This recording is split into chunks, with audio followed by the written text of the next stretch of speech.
lento yenziwa ngulo coach lo ayikho lento uwina oko lo muntu thina siya celebrate oko asalingana nazimpahla ngoku ayikho lento ayenzayo lo muntu awu makahambe lo muntu okanye imali iyosithengela impahla ithathwe emrholweni wakhe sisi ndicela ubuza zi-office ze-Orlando Pirates azo yes uthetha naye uTumelo Trom i-speak person sabalandeli be-Orlando Pirates ne-president abalandeli bebhola i-Afrika yonke jikelele every Africa ndikhalela ntoni kodwa siwinile yona lo wini yiyo ndidikwe yiyo mna kudala siwina ngoku suhleka asilingana nazimpahla thina ngoku ayikho lento yenziwa ngulo coach uphi yena kamnike ifoni suhleka hello coach ayikho mfondini lento yenzayo asalingana nazimpahla thina ngoku because oko siya celebrate is not understand isixhosa yo ndizawuthini ke mna ngoku basalingana nazimpahla ayikho lento yenzayo sawuthini ke silungu coach what you do is not available ayikho lento yenzayo is not available. The clothes is not our age. The supporters, impahla zasilingani. Udropile. Yo, ngeke. Kwaze kamnandi. South Africa. Kwaze kamnandi. We are very excited.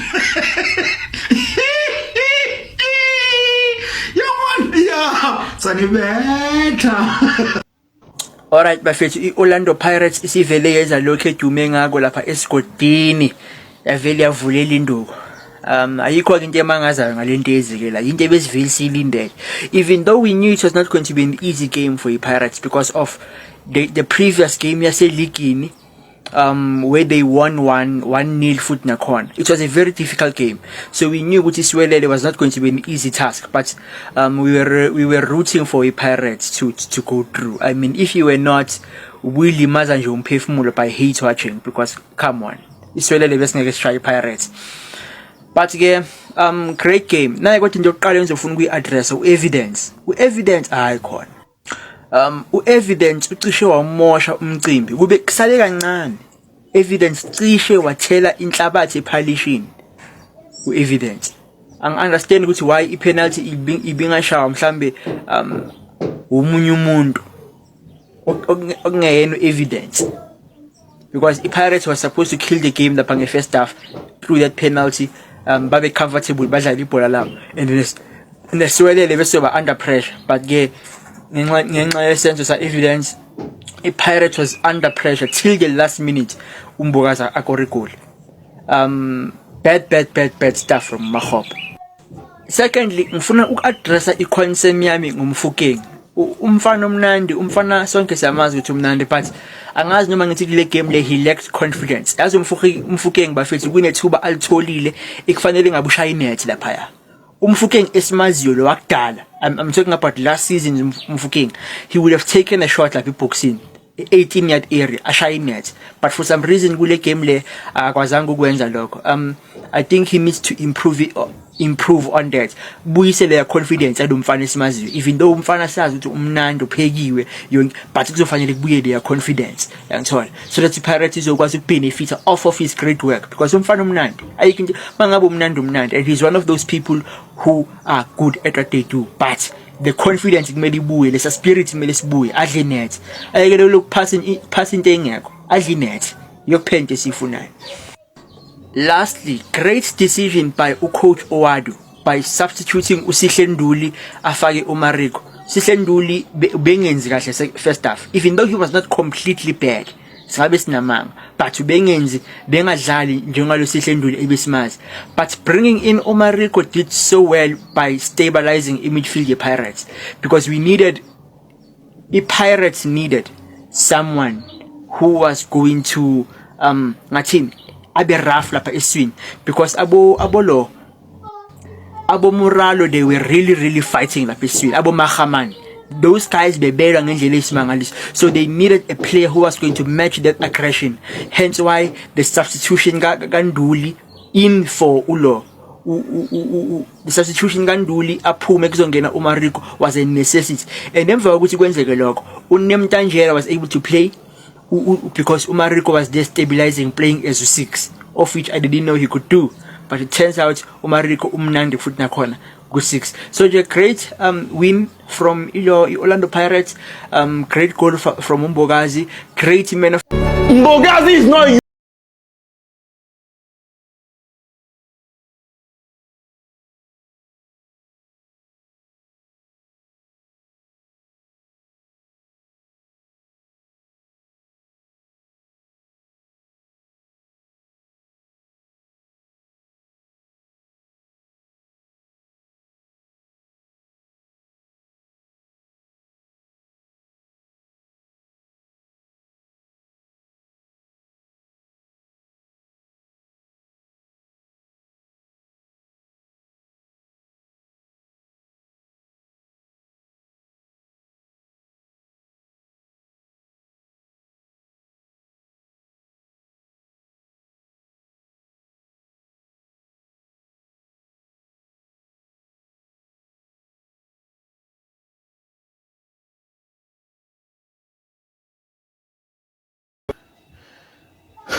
Now Maju take this boy, you. Hi.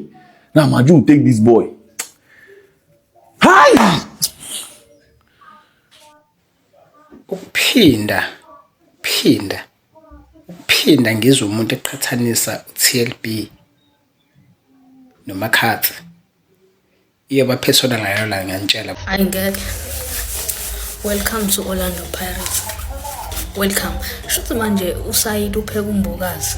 Wamkhuka Mbokazi wabuya wazopheka insimu yonke.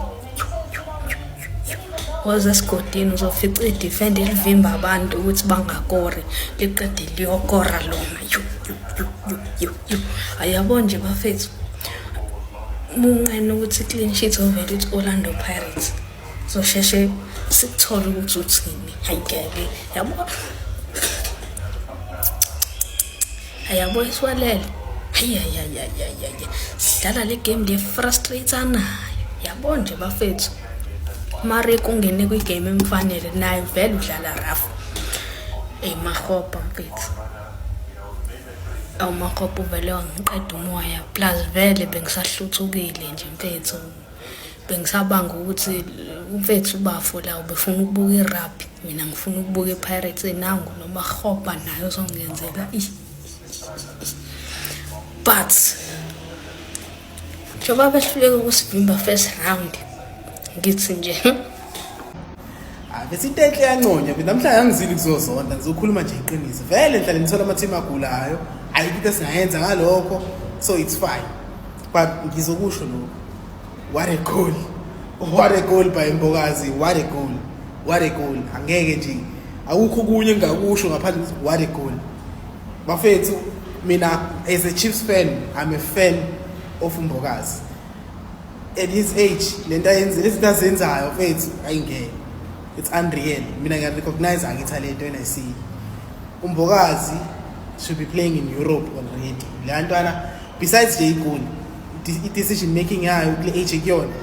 Bafethu Mbogazi userious, i-defender lelana, sine-defender eMzansi, and lento inginika amathemba even more because siyodlala isquad ngehlanje. So Mbogazi ngiyoko nje ngizokusho ngakho. Mase ngidila nePirates. Ngiyathemba ukuthi lama team agulayo lokho niwathola nizowamela egcineni. Nikeze kuthiwa what goes around comes around. Lento le inomvuzo wayo. Uthi indaba lokuthola ama team agulayo. Lonto kulungisho. Ibengenthola noma yaphana ubhale ukuthi Kaizer Chiefs team serious nokubhale ukuthi Sundowns bese kuthiwa nje sibelele. Yadlala bafuna nje what a performance by Mafethu. I don't think that Mbogazi should remain in South Africa next year. Next year Mbogazi ngifuna uhambe boy. I want you to leave South Africa and go play in Europe or in Spain or wherever. not in Africa. Asufunu Al Ahly, asufunu South Africa, asufunu team Africa, asufuna team PSL, Inland or La Liga or Euro, whatever. As your talent is too much in here, bruv. You are too good for this country. You are too good. You are the best defender. You are the best player. You are The game was stressing me. I cannot handle it, guys. If it wasn't for Mbokazi, guys, if it wasn't for Mbokazi, guys, I don't know what to say, guys. But Mbokazi played a huge role in this game. After a great performance from him, I still don't believe Ugutu. Why did he not get man of the match? But it's fine. Low boy, this goal that you score, goal of the tournament, goal of the cup or season or whatever, but that is the goal of the tournament, and I believe that it is. No one can outstage that goal, guys. Wow, Mbokazi, you don't deserve to be in South Africa. Humble boy, humble. Go and explore. Open your wings and fly. Yonke into ye-TLB iludlame nje, iludlame ifuna usebenzisa amandla. Uba belimbulelwa goalkeeper leya goal benizothini?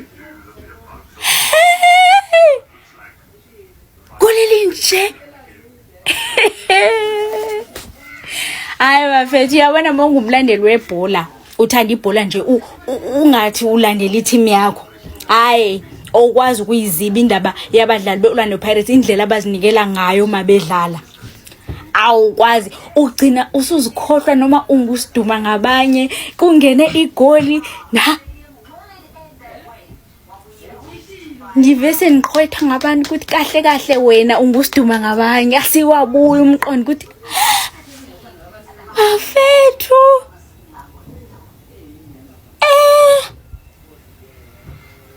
ya manje abasinikeze noma uphi umswahla nje okuyiKaizer Chiefs or Sundowns or yini.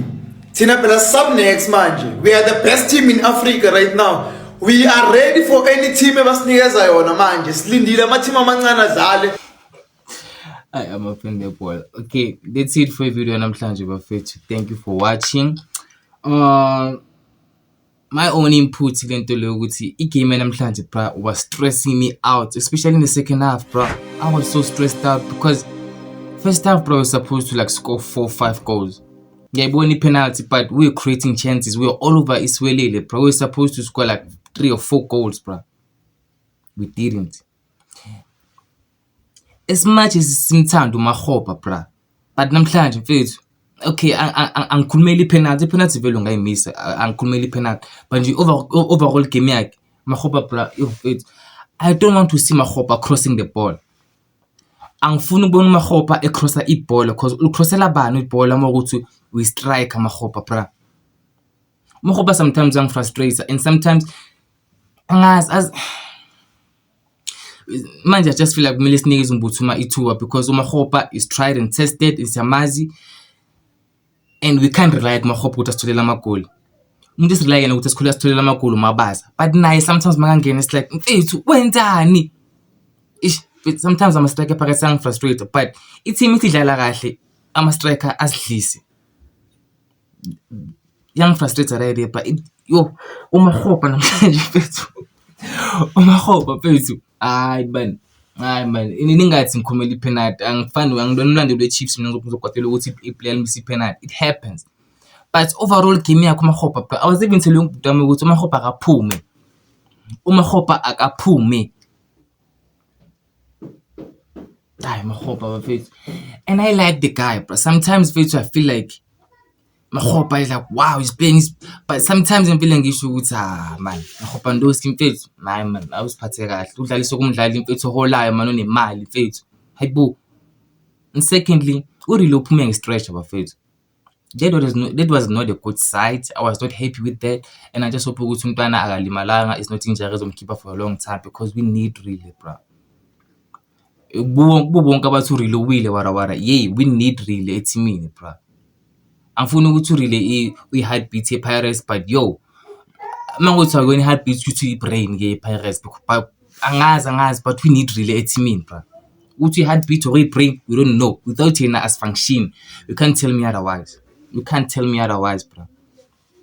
We need really etimini. I just hope ukuthi akalimalanga. And thirdly, how did you guys feel about the coach subbing Unduli for Mariko? Because yeah, Unduli gave away my ball a few times, but I thought Unduli is just being Unduli, playing his normal game. But then Mariko came in. Second half mfethu angilithandi ibhola leli, angilithandi ibhola lokuthi siyagijimisana abasigijimisa nabo, angilithandi lelo bhola. Because there was a time where Uhotho was nowhere to be seen, and I was like, Uhotho ukephi? Second half mfethu Pirates besidlala nje besudoti bafethu. We need to be honest, we won, but second half ayikho into besidlala. I was so frustrated, bruh. We couldn't even connect on a few passes. Umbule came in, played his ball, but second half we were horrible. Second half we were horrible. Horribly. No, Pirates is stress Pirates. But at the same time, game because we need bruh. But I'm not heaping a performance in the second half, bruh. And if we lost that game, bengizosho ukuthi deserve no loser because first half segela ama chance amaningi, bruh. A lot of chances, bruh. But ibhola bafethu, ibhola silithanda linjalo, listressa sinje mfethu, salithanda ibhola bafethu, salithanda ibhola. And into ebengifuna ukuyisho ukuthi ucoach wethu, even though ukuthi makafika like mhlawumbe singasho ukuthi we're not fair again because he lost 2 games when we were all over him, but yo bafethu, I think that guy like uyayithanda iPirates. Into engenza ngisho nje is because uHelmi lemjita wenama threats lo obajimisayo ukuthi iPirates mayikorela gijima ikhule nama play. This time around is not only uHelmi, sokhona no coach baphezulu, so it's like and it's exciting to see a coach ojabula ngaki to make my score, not just celebrating with touchline but running all the way to your corner to celebrate with my player. It's beautiful to see, and I think it's fair to say ukuthi manje we are moving on from Rivero, because I barely hear people talking about Rivero manje. Sikhuluma ngo Terminator manje, the great Kali yabona mfethu, and ngihappy ngocoach wami because isike saba unfair kulo amjita mfethu. But yeah, I want to talk a lot. If you don't saying that cool, okay. Ngiyabonga for wonke umuntu ubuka ama-video ami. Everybody subscribes. So please guys, keep subscribing, keep watching, liking and commenting. Ngiyabonga bafethu. That's all I can say. Ngiyabonga kakhulu ngento engenzela yona. Thank you very much.